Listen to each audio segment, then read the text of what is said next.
Hey everybody, what's going on?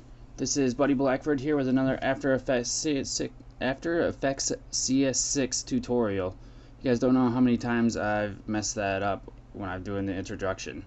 But here we're going to talk about the different mask properties, and I'll explain the 4 of them to you, and it should be a pretty quick tutorial.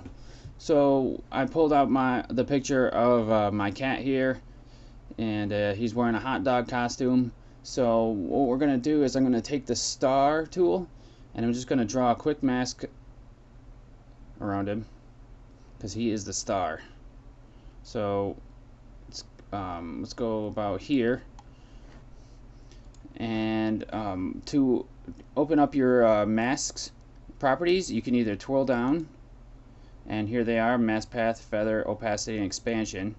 Or you can press M on the keyboard, and then there's also certain hotkeys for the different properties that I'll go over with you once we get to them.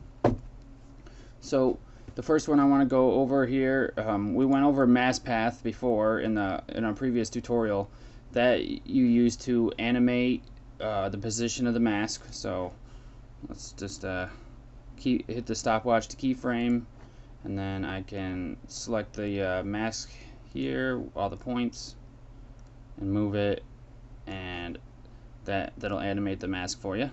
So I'll undo that. The mask feather feathers out the edge of the mask like this. Simple enough.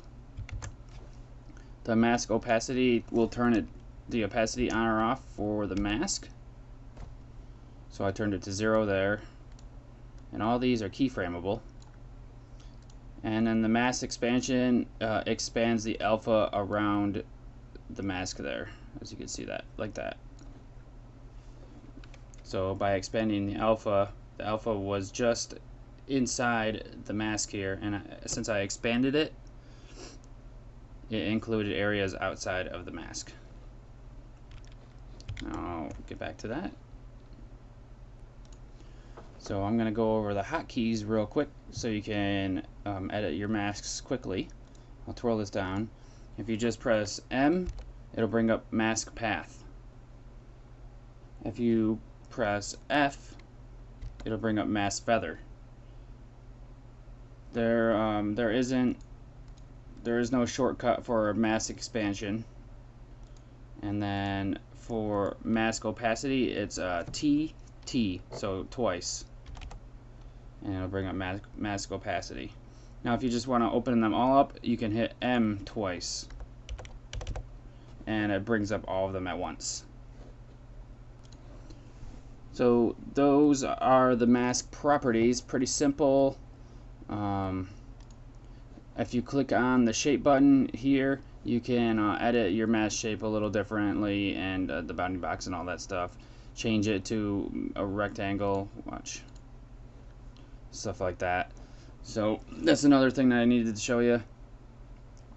Other than that, the properties are pretty basic, and I'll just keep this tutorial pretty short, and just use your hotkeys to get around quickly. I mean, I'm always saying that, but it's something that I learned that helps out a lot in the studio and helps you stand out if you're faster than everybody else. So see you in the next tutorial, where we'll talk a little bit more about masking again.